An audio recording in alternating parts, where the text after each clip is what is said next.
Online lottery आणि जुगारासंदर्भात काल संजय राजाराम राऊतांनी राज्याच्या गृहमंत्री साहेबांना पत्र लिहिलं। आता हे अचानक पत्र लिहिण्याचं कारण काय? ऑनलाईन लॉटरी आणि जुगार हा महाविकास आघाडीच्या काळात पण चालायचा, पण आता येणाऱ्या लोकसभा आणि विधानसभा नजरेसमोर ठेवून ह्यांच्याकडून हप्ते गोळा करायचा, ह्यांना घाबरवायचं, भीती पसरवायची आणि उबाटाला एवढे पैसे द्या, निधी द्या, अशा पद्धतीचा संदेश या सगळ्यांमध्ये द्यायचा या हेतूने लिहिलेलं ते पत्र आहे। अशाच पद्धतीने कंपन्यांना धमकवायचं आणि मग चंदा जमा करायचा, हाच या उबाटाच्या नेते मंडळींचा धंदा आहे। म्हणून त्यांना समाजाच्या संदर्भात काही पडलेलं नाही,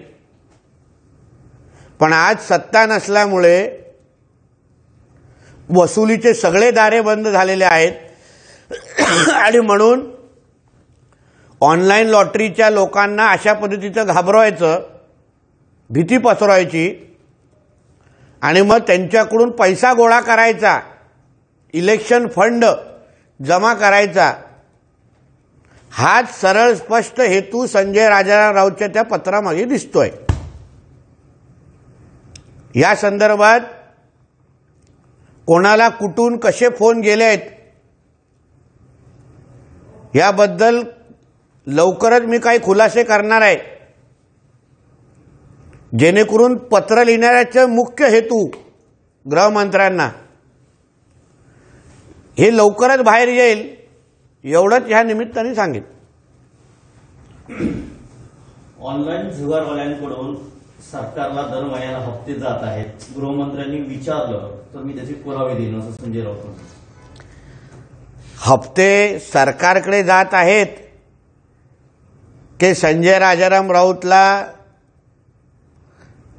हप्ते मातोश्रीसाठी जमा करायचे आहेत, ह्याचे काही पुरावे माझ्याकडे पण येत आहेत आणि त्या संदर्भात मी एक स्पेशल पत्रकार परिषद घेणार, जेणेकरून हे जे ऑनलाईन लॉटरी चालवणारे जे लोक आहेत त्यांना कसं धमकवलं गेलेलं आहे, घाबरवलं गेलेलं आहे आणि तुम्ही एवढे पैसे लोकसभेसाठी आम्हाला द्या, नाहीतर आम्ही तुमच्यावर कारवाई करायला भाग पाडू, असे जे काही फोन कॉल गेलेले आहेत, काही फोन रेकॉर्डिंग माझ्याकडे आलेले आहेत, ते येणाऱ्या दिवसामध्ये मी जाहीर पुरावे सकट करतो। महाविकास आघाडीची काल जागावाटपाबाबत जी बैठक झाली त्यावर बोलताना संजय राऊत म्हणतात की आघाड्यांमध्ये सगळ्यांच्याच मनाप्रमाणे होत नाही। याचा अर्थच एवढा आहे की महाविकास आघाडी नावाचा पोपट मेलेला आहे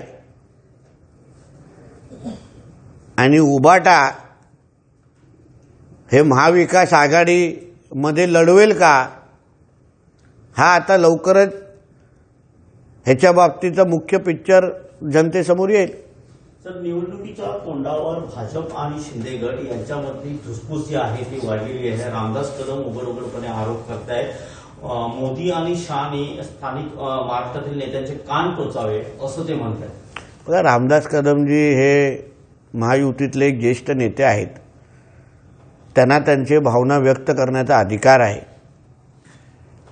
त्यांना अशा पद्धतीची कुठलीही भावना असेल तर ते निश्चित पद्धतीने आदरणीय देवेंद्र फडणवीस साहेब आणि आमच्या वरिष्ठांशी निश्चित पद्धतीने बोलतील, पण एवढा मी विश्वास देतो की रामदास कदमजींच्या कालच्या इंटरव्ह्यूमुळे असंख्य महाविकास आघाडीच्या लोकांच्या मनामध्ये लड्डू फुटले आहेत। आमची महायुती म्हणून असं काही कुठे अडचण होणार नाही, प्रत्येकाचे मन सांभाळून आम्ही मोदीजींच्यासाठी जास्तीत जास्त खासदार ह्या लोकसभेच्या निमित्ताने निवडून देऊ. आमचा जो 45+ जो टार्गेट आहे तो टार्गेट पूर्ण करण्यासाठी ज्यांना एकत्र घ्यायचं आहे, ज्यांचा राग कमी करायचा, सगळ्या गोष्टी केल्या जाईल. म्हणून त्यावर आमच्या विरोधकांनी एवढं खुश होण्याचं काय कारण नाही. सिंधुदुर्ग जिल्ह्याचे पालकमंत्री आणि सार्वजनिक बांधकाम मंत्री रवींद्र चव्हाण हे हेतू पुरस्कार आपल्या मुलाला त्रास देत असल्याचा आरोप जो आहे तो रामदास कदम यांनी. जेवढं मी रवी चव्हाण साहेबांना ओळखतो, रवी चव्हाण साहेबांनी कोकणातल्या आम्हाला सगळ्या जणांनाच एकत्र घेऊन कोकणामध्ये पक्ष संघटना ते वाढवत आहेत. असंख्य विकास कामं प्रत्येकाच्या मतदारसंघामध्ये PWDच्या माध्यमातून त्यांनी दिलेले आहेत. त्याचा राजकीय फायदा आणि निवडणुकीच्या दृष्टिकोनातून फायदा आम्हाला होतोय. काही गैरसमज अगर त्यांच्या बाबतीमध्ये अगर रामदास कदमजींकडे पोचले असतील तर रवींद्र चव्हाण साहेब सक्षम आहेत ते गैरसमज दूर करण्यामध्ये.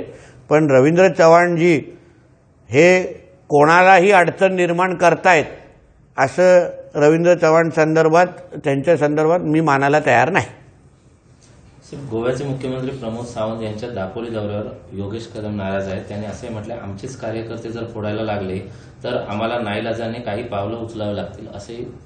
आता त्याबद्दल मी त्यांचे वक्तव्य ऐकलेलं नाही आहे.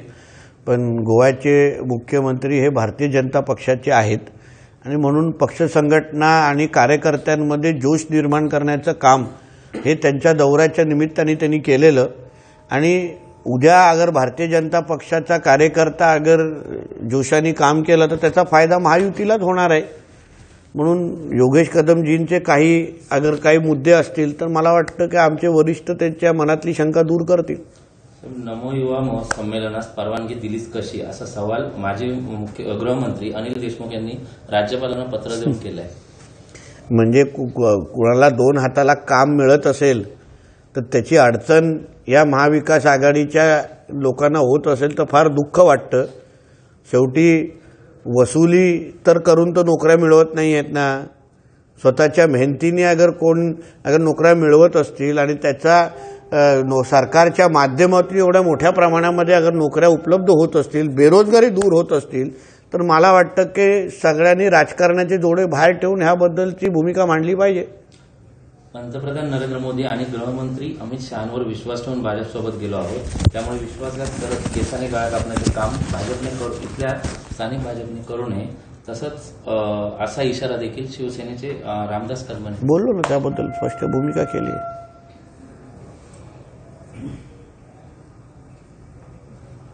लोकसभेच्या रत्नागिरी, सिंधुदुर्ग, रायगड आणि संभाजीनगरच्या ज्या जागा आहेत त्याबाबत भाजप कुरघोड्या करते आणि त्यामुळे मोदी शहांनी महाराष्ट्रातल्या नेत्यांचे कान टोचावे असं रामदास कदम म्हणतात.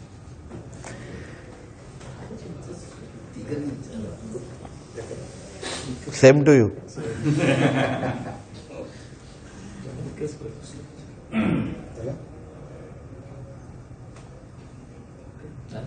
तर महाविकास आघाडीचा फॉर्म्युला ठरल्याची चर्चा बाहेर येते. अशा वेळेला प्रकाश आंबेडकर म्हणतात की मी महाविकास आघाडीसोबत आहे, पण महाविकास आघाडी माझ्यासोबत आहे का? कारण का प्रकाश आंबेडकरजी पहिल्या दिवसापासून अतिशय सकारात्मक दिसत आहेत महाविकास आघाडीसाठी. पण महाविकास आघाडीचे नेते मंडळी त्यांचा वारंवार अपमान करतायत.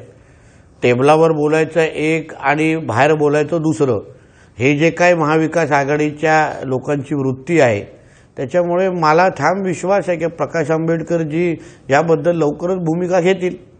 कारण का महाविकास आघाडीच्या लोकांच्या मनात दिसत नाही आहे प्रकाश आंबेडकरजींना बरोबर घेण्याचे. म्हणून ते लवकरच आपली भूमिका स्पष्ट करतील असं तरी आम्हाला दिसत आहे. 370 हटाने के बाद आज पहली बार मोदी जी जम्मू कश्मीर दौरे पे जा रहे हैं, क्या चित्र होगा?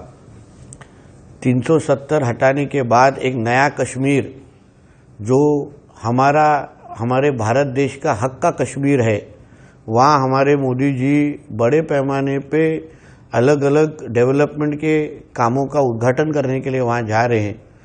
ये नया कश्मीर जो आज हमको दिखने को मिल रहा है इसमें बड़े पैमाने पे युवाओं को नौकरियां हो, वहाँ पे टूरिज्म के बहुत बड़े बड़े प्रोजेक्ट्स हो, और इसके वजह से ये कश्मीर आगे आने वाले दिनों में एक विकसित कश्मीर सामने आएगा, एक बहुत बड़ा चित्र उसके बारे में आएगा, और इसका सारा श्रेय हमको मोदी जी को और उनके सरकार को देना चाहिए।